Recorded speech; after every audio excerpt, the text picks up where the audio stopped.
Well, behind me here is the Ausom F1 Max, and this is the full review. We'll be talking about the speed, stability, overall build quality. Should you buy the scooter? Should you skip it?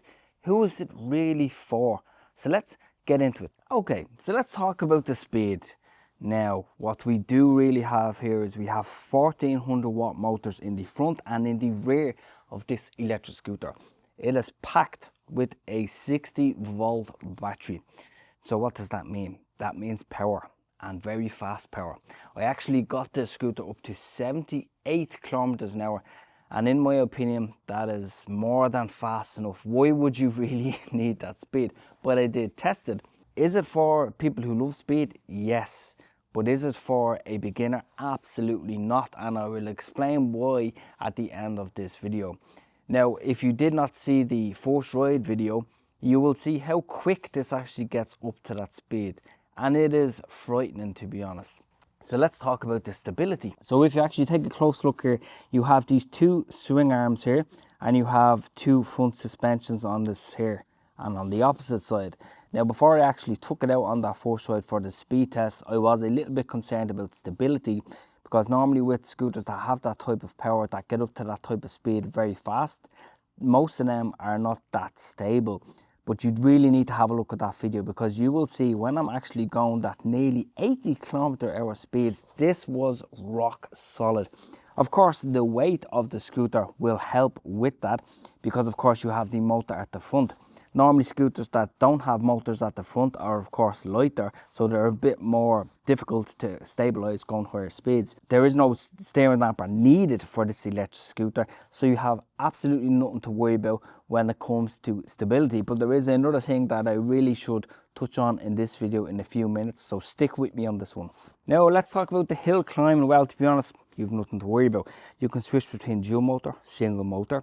You can change the acceleration settings. You can customize the scooter through the P settings. I will do a video of that at some point. So you can change how harsh you want the acceleration. You can also change the regen braking, and you have so much power there. When it comes to hill climbing, you're not going to have an issue. And this would be actually a great off-road scooter as well, because of course you have those hybrid built-in tires. So again, excellent in all that respect. Now, many people would actually skip thinking about folding mechanisms on this scooter, okay, because of the weight of it and the power. Because of course, if you have your P settings on the harshest acceleration, you're going to be naturally pulling back a little bit on kind of this stem area. Now, the welds are very clean on the scooter, and if you take a look at this huge folding mechanism, it is beefy, and there of course zero wobble, zero creaking. It gives you the confidence to take it off-road, basically, to have so much fun. You've nothing to worry about. Of course, you can fold this scooter if you want.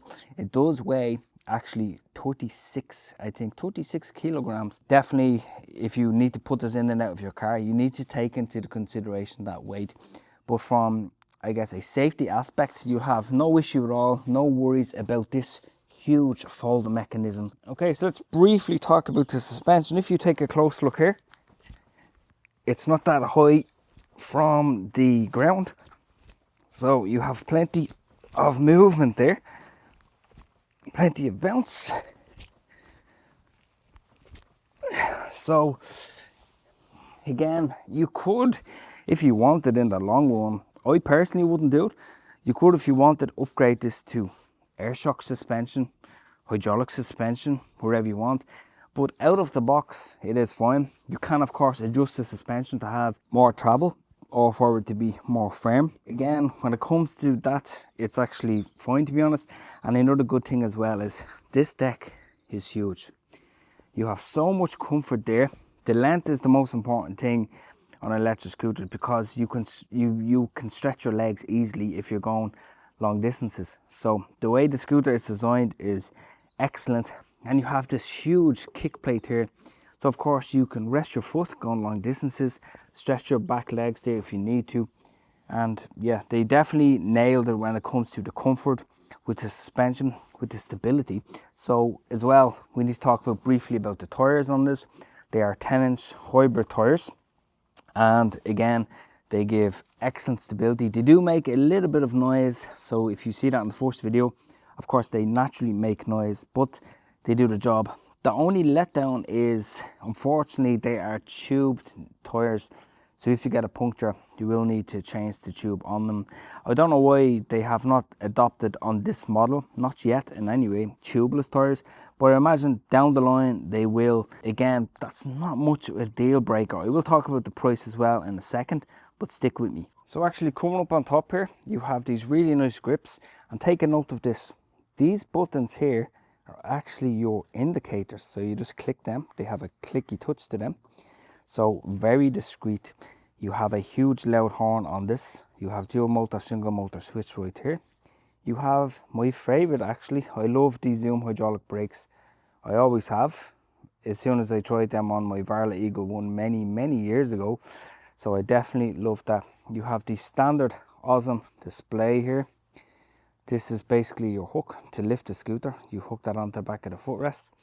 You have, of course, the finger throttle here. Not a lot of people are a fan of this. I don't really have much of a concern about it. The only thing you need to be careful is when you have your finger here, that you have your brake lever a little bit down, as you can see, so you don't catch this or catch your brake both simultaneously.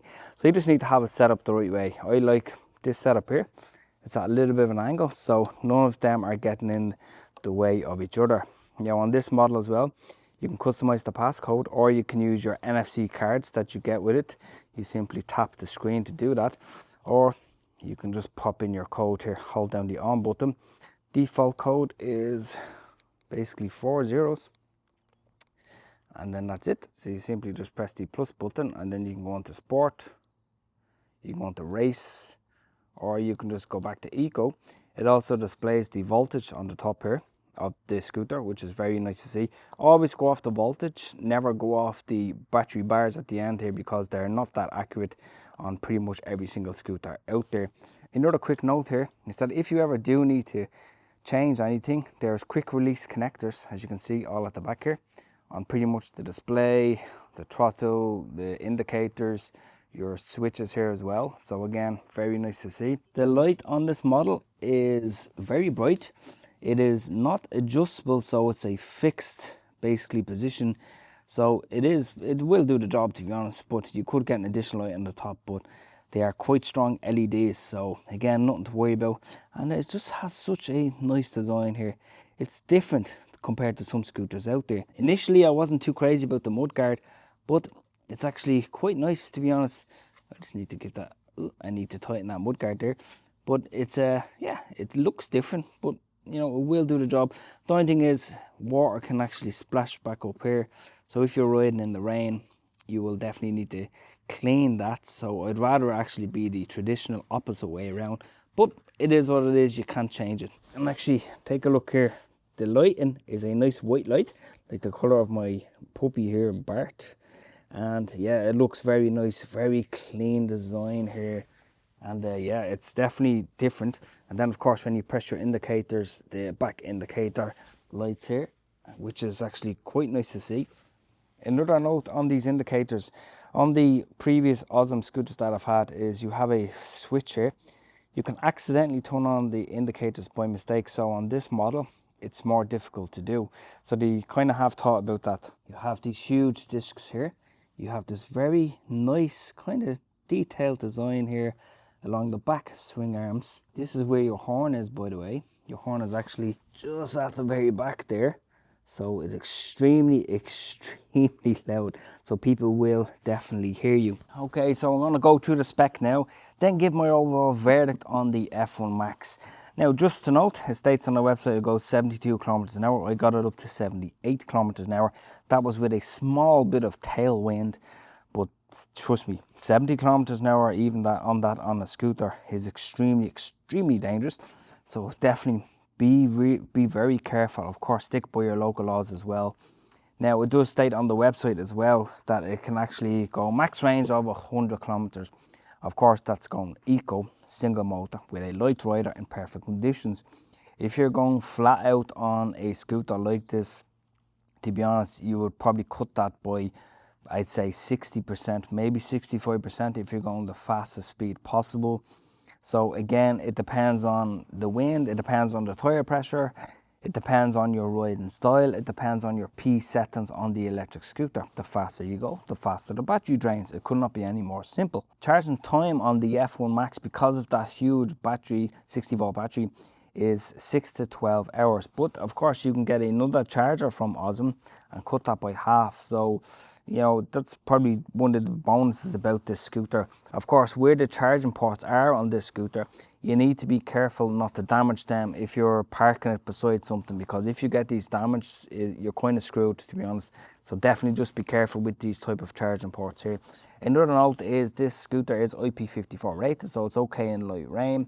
Of course, heavy rain, you definitely need to be careful. The max payload as well is 150 kilograms. So if you're on the heavier side, you have absolutely nothing to worry about.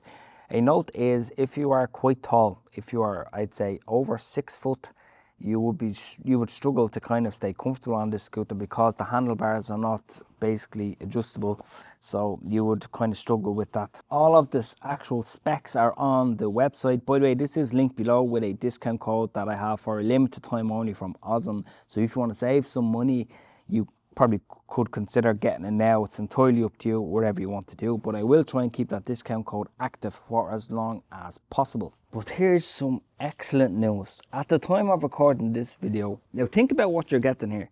High speed, big battery, great suspension, huge deck, basically everything you could want in an electric scooter, more or less. This is only €1,200. And then, of course, if you use my discount code there, you will save a little bit more.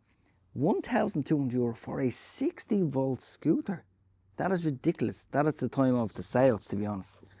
So, definitely, if you want to save money, probably get it now, because, of course, the prices would increase after Black Friday. By how much, I obviously don't know. But for €1,200 for a 60-volt scooter, it's definitely ticks pretty much every single one of the boxes. Of course, I wish it would have a higher IP rating, but you can't have everything.